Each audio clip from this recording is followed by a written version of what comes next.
Cricket से जुड़ी तमाम खबरें देखने के लिए सब्सक्राइब कीजिए BA ऑफिशियल चैनल को और दबाएं बेल के बटन को। हमारी लेटेस्ट वीडियो सबसे पहले देखें।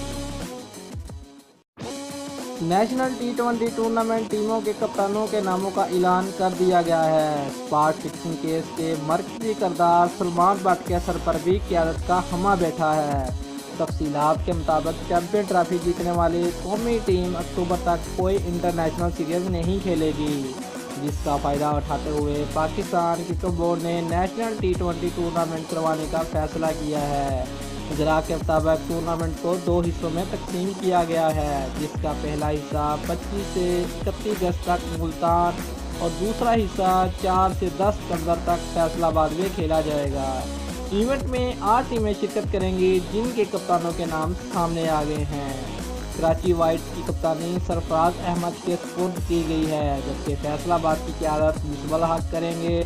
Usman Khan Shinwari FATA, Salman Butt Lahore whites, Umar Amin Rawalpindi, Mohammad Hafeez Lahore blues, Mohammad Rizwan Peshawar और इमाद वसीम इस्लामाबाद की क़यादत करेंगे।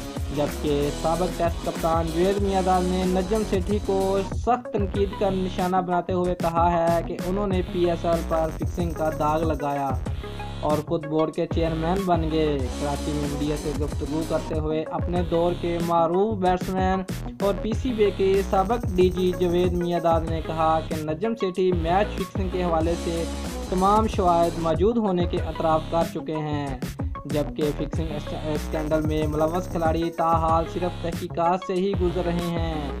जवेद मियांदाद का कहना था कि नजम सेठी से भी पूछा जाए कि वो सब कुछ जानते हैं तो इतनी ताख़ीर क्यों हो रही है, वो आइन के पीछे ना छुपें।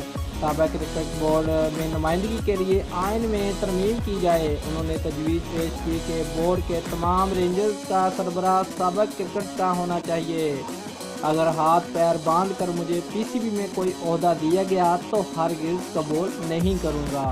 दोस्तों, अगर आपको हमारी वीडियो पसंद आई है तो आप हमारे चैनल को लाइक और शेयर करें और सब्सक्राइब करना मत भूलिए। शुक्रिया।